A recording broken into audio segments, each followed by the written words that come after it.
society that is okay with cheating and mistresses and jump downs and so on and so forth, right? You know, when it comes to somebody actually being in a relationship, in a loving relationship, hence called a marriage, there are a whole lot of ways somebody can destroy homes other than getting married.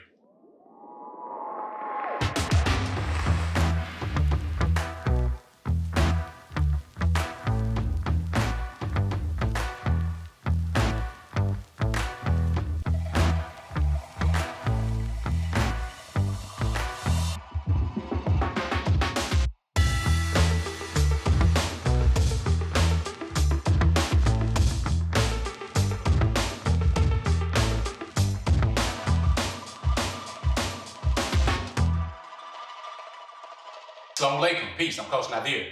Assalamu alaikum, peace. I'm his wife, Coach Fatimah. Assalamu alaikum, peace. I am also his wife, Coach Nyla. We're the co-founders of Outstanding Personal Relationships, as well as co-authors of Let's Talk Polygyny Uncensored.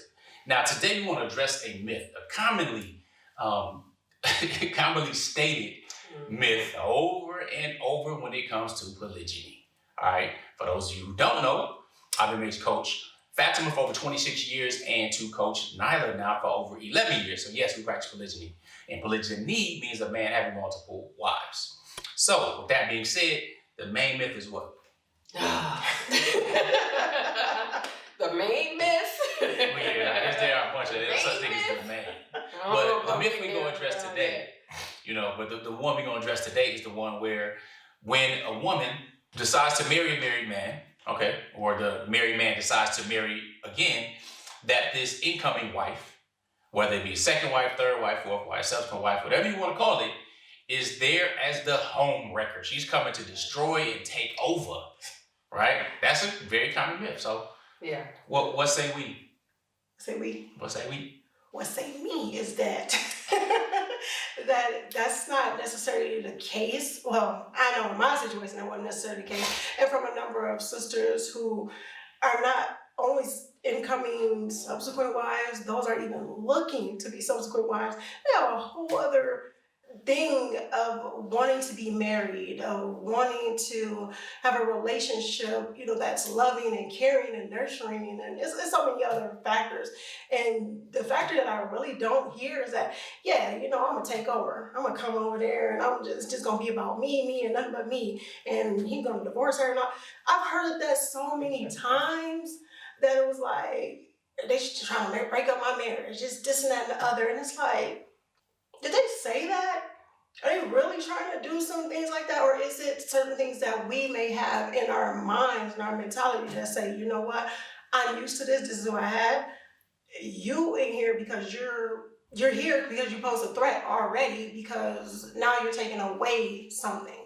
And I'm like, from a subsequent wife standpoint, that's never crossed my mind until people put it out there that that's the reason why, women look to marry a married man, is because they're hoping some way one day that, it'll just be them. Please, it's too much other stuff to be worried about. And you see something way bigger than just a marriage, just your marriage. You actually see something much bigger.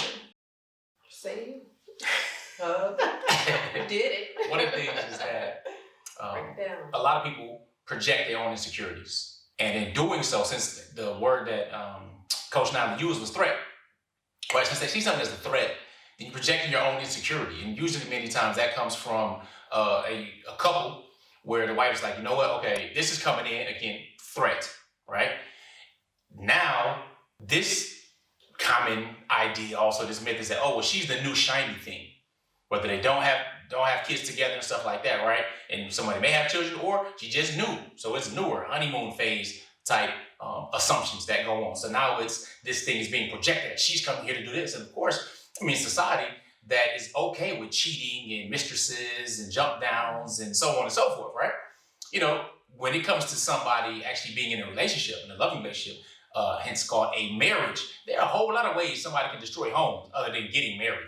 I mean, it really says something. That's a special type of individual, a special type of evil for somebody to go ahead and plot, have a marriage, have all of this type of stuff and all this energy and hope to destroy something, okay? And bypass all the normal alerts and red flags that come with that, Okay, because of course the husband will have to be the one to allow that in.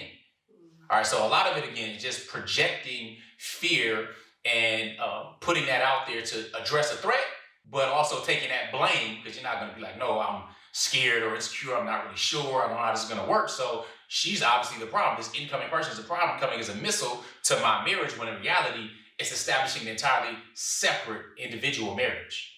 All right, for the same reasons, the first marriage likely also got started as well, to build a family. I think many times that people try to make their crap your crap. So again, they do try to project things, but I also know that it's so easy for people to say that it's a threat. She's a treat, you're trash, you know, and they want to adapt that mentality, because sometimes when they would do something, they want to throw it on you. So they're the guilty party, because that's a thought that's in their mind, even though it's never crossed anyone else's mind. Sometimes people get married so that they can have a family and it doesn't work out, or a marriage doesn't work out, and they still have the desire to still be a wife or a husband, a mother, a father. They still have that desire, so it doesn't leave. Because I just did a quote the other day.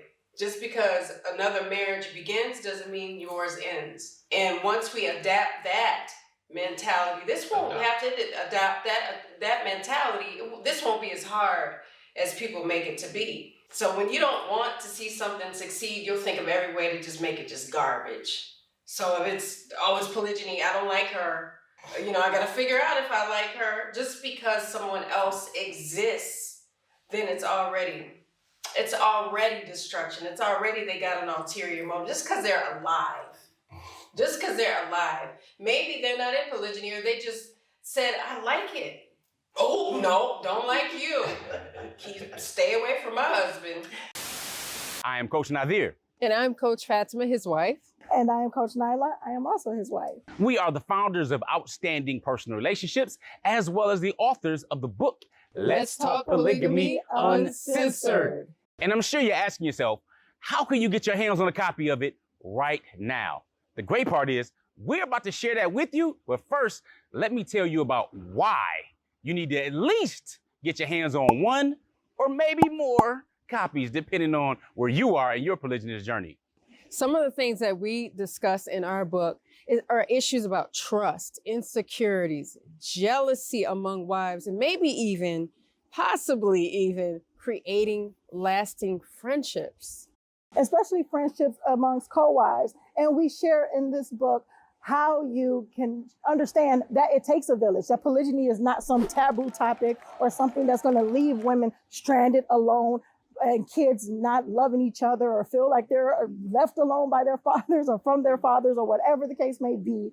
You will learn so much in this book. Let's Talk Polygamy Uncensored. Indeed, we lay down the practical steps that we wish we'd have had when we started our polygynous journey over 13 years ago. Well, the time is here, and all you have to do, go to letstalkpolygamy.com.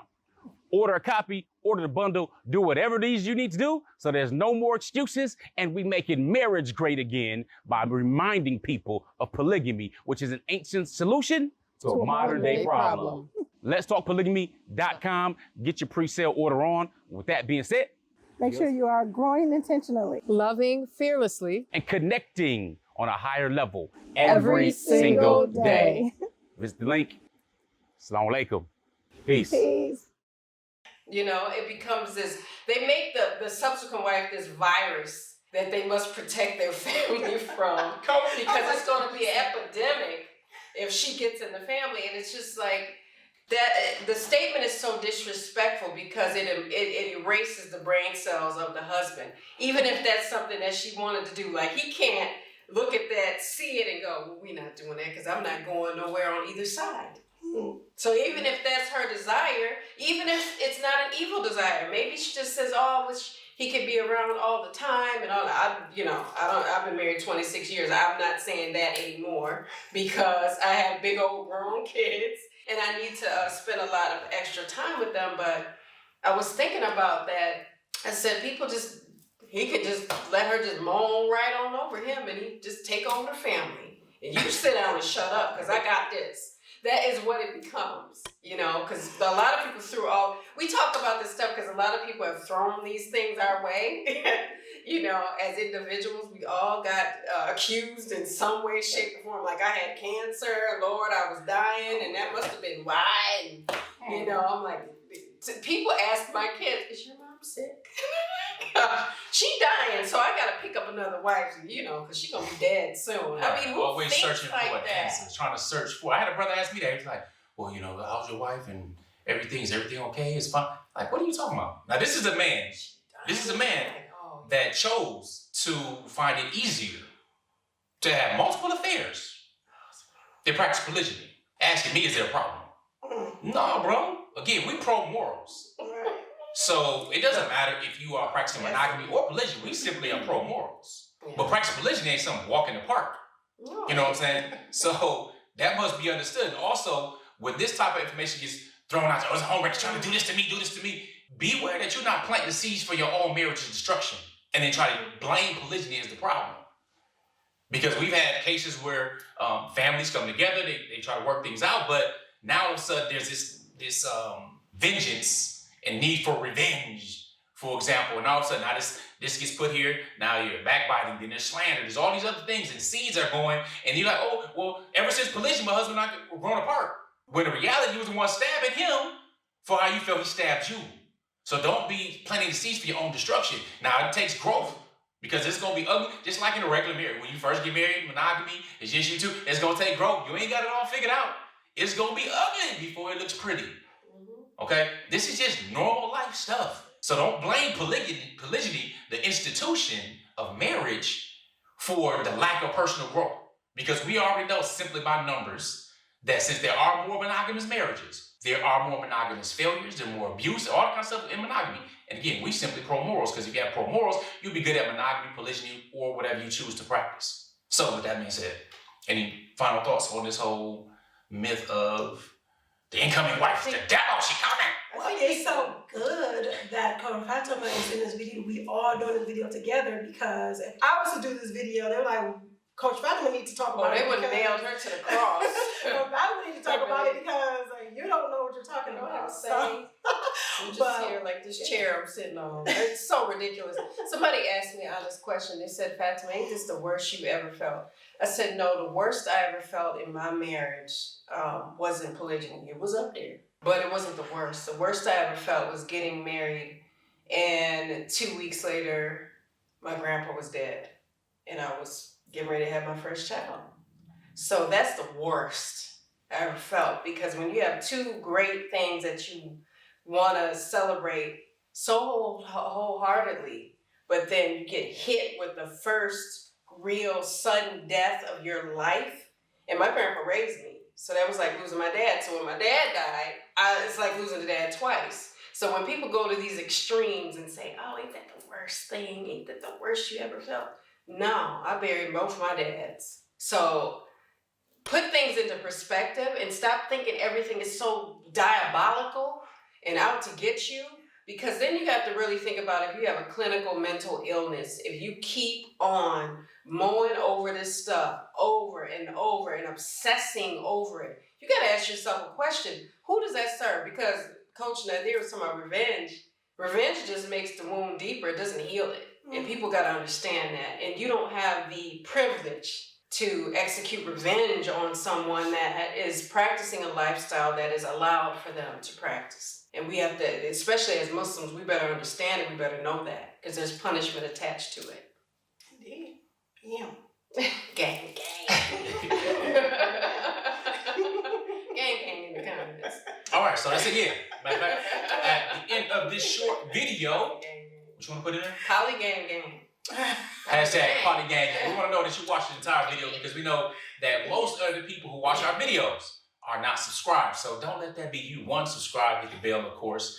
But let us know that you made it to the end, and we'll shout you back out. So put Polygang. Polygang gang.